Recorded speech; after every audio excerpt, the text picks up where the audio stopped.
Tuhan bersamamu. Dan bersama rohmu. Inilah Injil suci menurut Lukas. Dimuliakanlah Tuhan.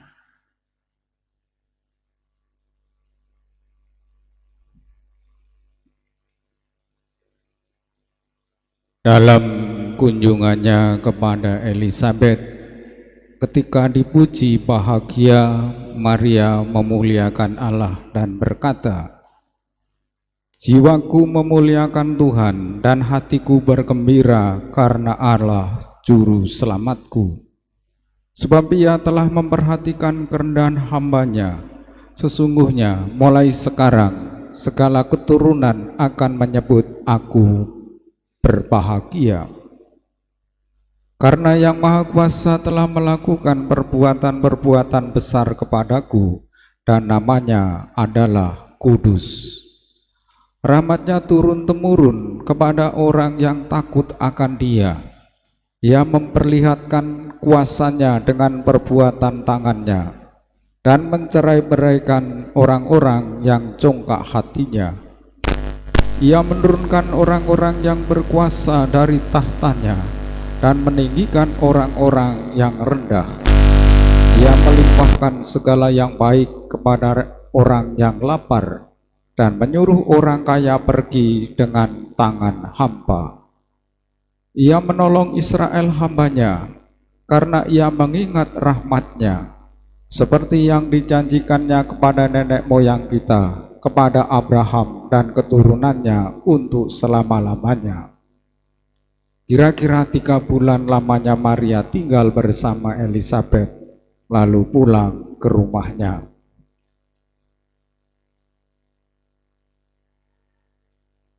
Demikianlah sabda Tuhan. Terpujilah Kristus.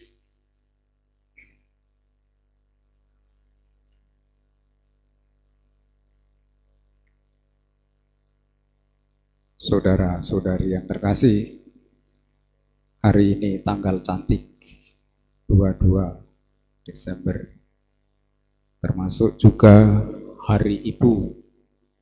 Selamat untuk para ibu.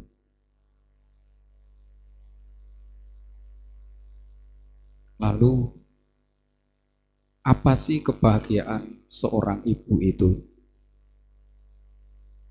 Salah satunya, saya yakin ini hanya salah satunya, karena diberi kemampuan untuk melahirkan. Dan kebahagiaan yang sangat amat itu ketika keluarga diberi karunia seorang anak. Hari ini Pak Iwan dan Ibu Seuli dikarunia cucu pertama.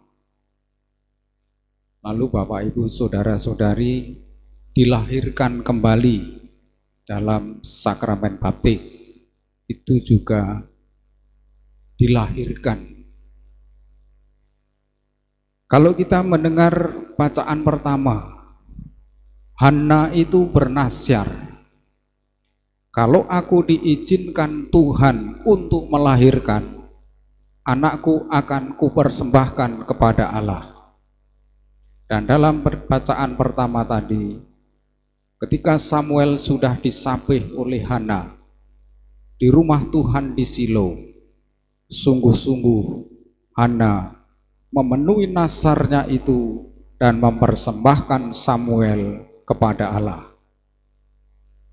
Kita yang sudah dibaptis harus mempersembahkan hidup kita kepada Allah.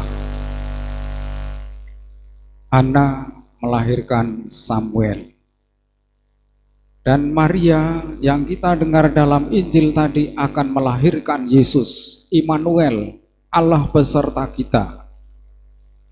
Dari seluruh pengalaman hidup yang kita hayati, sesungguhnya tujuan hidup kita adalah jiwa yang selalu memuliakan Allah. Inti dari Kidung Maria Magnificat yang kita dengar tadi adalah jiwa yang selalu memuliakan Allah, dan jiwa yang selalu memuliakan Allah itu dengan yakin bahwa Allah menolong, Allah memberkati.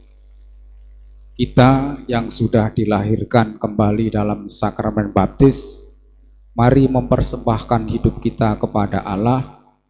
Lalu yang nomor 2, mari jiwa kita, hidup kita selalu memuliakan Allah, supaya kita pantas disebut sebagai orang yang berbahagia. Berbahagia karena memuliakan Allah, berbahagia karena diberkati oleh Allah. Teladan hidup kita, Hana dalam bacaan pertama, dan Maria, Bunda Yesus, Bunda Gereja, Bunda kita semua yang selalu memuliakan Allah dan menjalankan kehendak Allah dengan setia dan penuh ketekunan. Mari kita lanjutkan dengan upacara sakramen baptis.